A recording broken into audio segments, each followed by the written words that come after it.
नमस्कार मित्रांनो, स्वागत आहे तुमचं आपल्या या यूट्यूब चॅनलमध्ये. तुम्ही जर या चॅनलवर नवीन असाल तर सबस्क्राईब करायला विसरू नका. मित्रांनो, आज आपण पाहणार आहोत वर्ग 12वा विषय इंग्रजी, त्यातील रायटिंग स्किलमधील 3.4 स्टेटमेंट ऑफ पर्पज या टॉपिकचे लाईन टू लाईन एक्सप्लेनेशन आपण या ठिकाणी पाहणार आहोत. तर हेडिंग दिलेलं आहे स्टेटमेंट ऑफ पर्पज. मग काय असते हे स्टेटमेंट ऑफ पर्पज? तर स्टेटमेंट ऑफ पर्पजला मराठीमध्ये म्हणतात उद्देशाचं विधान.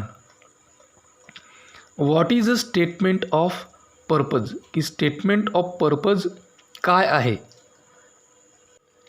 अ statement of purpose in bracket SOP is an application made to a university to seek admission to a particular course. की स्टेटमेंट ऑफ पर्पज, ज्याला आपण शॉर्ट फॉर्ममध्ये SOP असं म्हणतो, हा एखाद्या अभ्यासक्रमासाठी विद्यापीठामध्ये एखाद्या अभ्यासक्रमासाठी प्रवेश घेण्यासाठी विद्यार्थ्यानं लिहिलेला हा एक अर्ज असतो. पाहू, हे वाक्य पुन्हा वाचतो. A statement of purpose is an application made to university to seek admission to particular course. एखाद्या विशिष्ट कोर्सला ॲडमिशन घेण्यासाठी विद्यार्थ्यानं केलेला जो अर्ज आहे तर त्याला स्टेटमेंट ऑफ पर्पज असं म्हणतात. It is an essay which describes you as a person, your AIIMS and ambitions.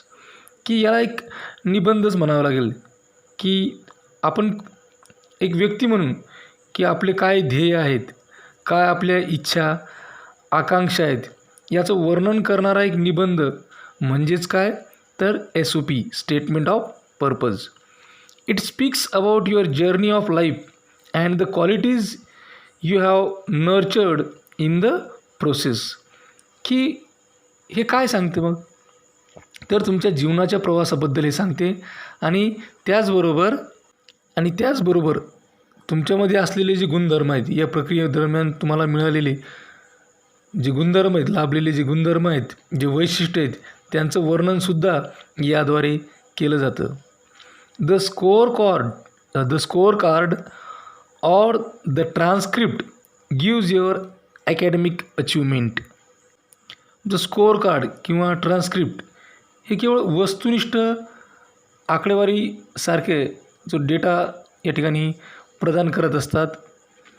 It is objective but SOP gives an idea about your innate qualities and is subjective in nature. SOP हे तुमच्या व्यक्तिमत्वाचं व्यक्तिनिष्ठ मूल्यांकन असते. तुमचे जे विशेष गुण आहेत किंवा तुमचे जे स्ट्रॉंग पॉईंट्स आहेत हे तुमच्या नजरेतून या ठिकाणी मांडले जातात.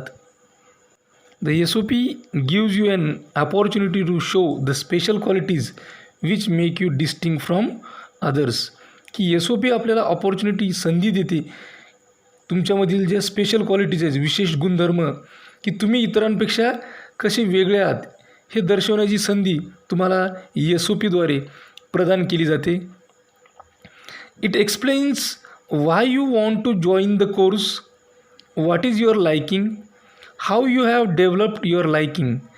की यातून आपल्याला एक स्पष्टीकरण दिलं जातं की तुम्हाला हा कोर्स का जॉईन करायचा आहे, का या कोर्सला ॲडमिशन घ्यायची आहे, तुम्हाला काय काय आवडते आणि तुम्ही तुमची जी आवड आहे ही कशा पद्धतीनं डेव्हलप केलेली आहे, कशा पद्धतीनं विकसित केलेली आहे. It justifies how you will be able to achieve your M.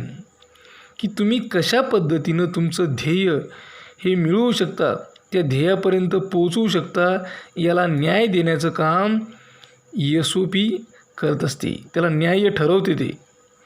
It also explains Y you have selected a particular university.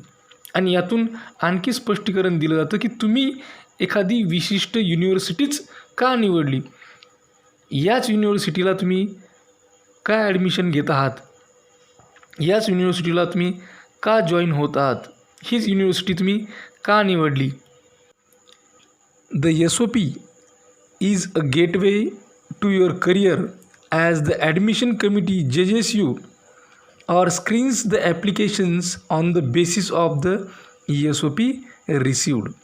की SOP हे तुमच्या करिअरसाठी असलेला गेटवे आहे, तो एक मार्ग आहे तुमच्या करिअरपर्यंत पोहोचण्याचा.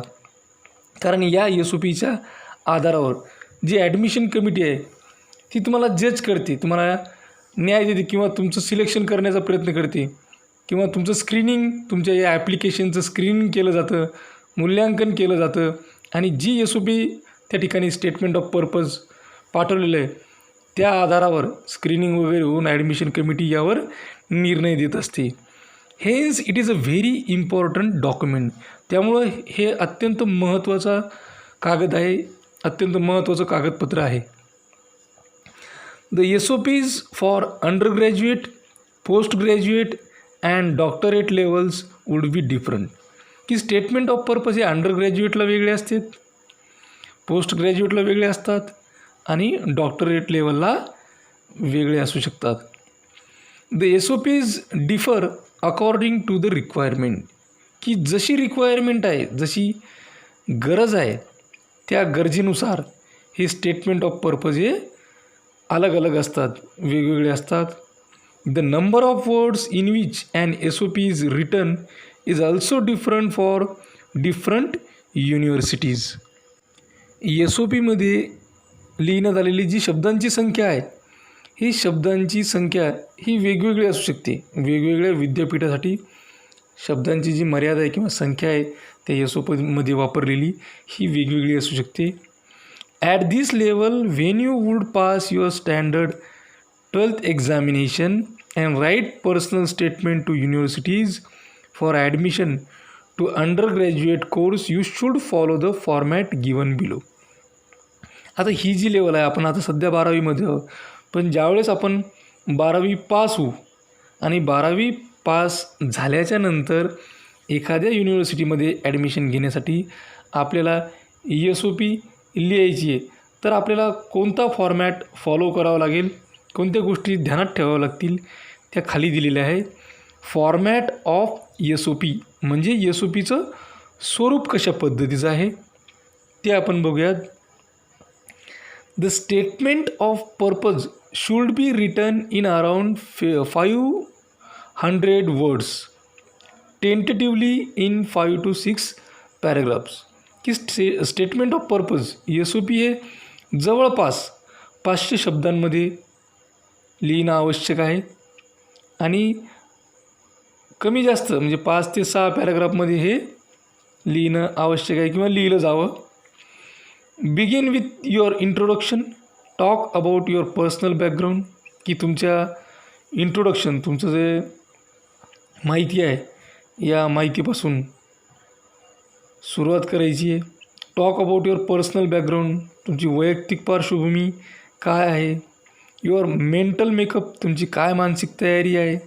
And your aim in life, की तुमच्या जीवनामध्ये तुमचं ध्येय काय आहे.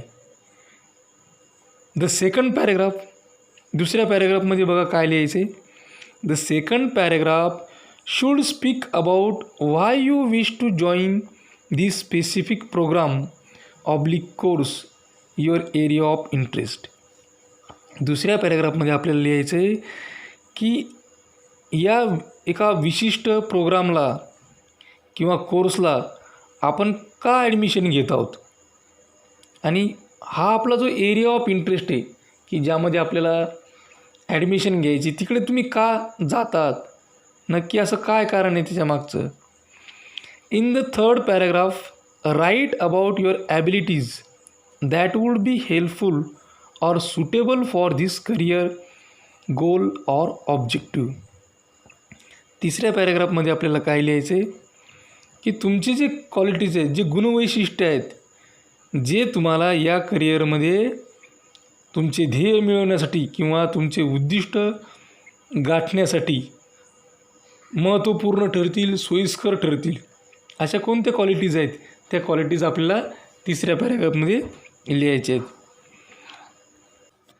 Show how your hobbies and extra curricular activities would be helpful in strengthening your goals, की तुमचं ध्येय हे मजबूत करण्यासाठी, त्याला बलशाली बनवण्यासाठी, की तुमचे जे बाकी छंद आहेत किंवा त्यांनी एक्स्ट्रा करिक्युलर ॲक्टिव्हिटीज, की तुम्ही अभ्यासाव्यतिरिक्त अभ्यासपूरक जे कार्यक्रम केलेले आहेत ते कशा पद्धतीनं या गोष्टीला मदत करणारे ठरतील ते सुद्धा आपल्याला या ठिकाणी लिहायचं आहे, दाखवून द्यायचं आहे.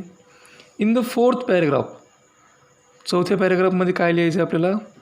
Mention your experience in this field or any internship project you have done, की 4थ्या पॅरेग्राफमध्ये तुम्हाला या क्षेत्रात तुमचा असलेला अनुभव विशद करायचा आहे, सांगायचा आहे. त्याचबरोबर या क्षेत्रात कोणती जर तुम्ही इंटर्नशिप केलेली असेल किंवा एखादा प्रोजेक्ट जर तुम्ही केलेला असेल तर ते सुद्धा या ठिकाणी सांगायचं आहे.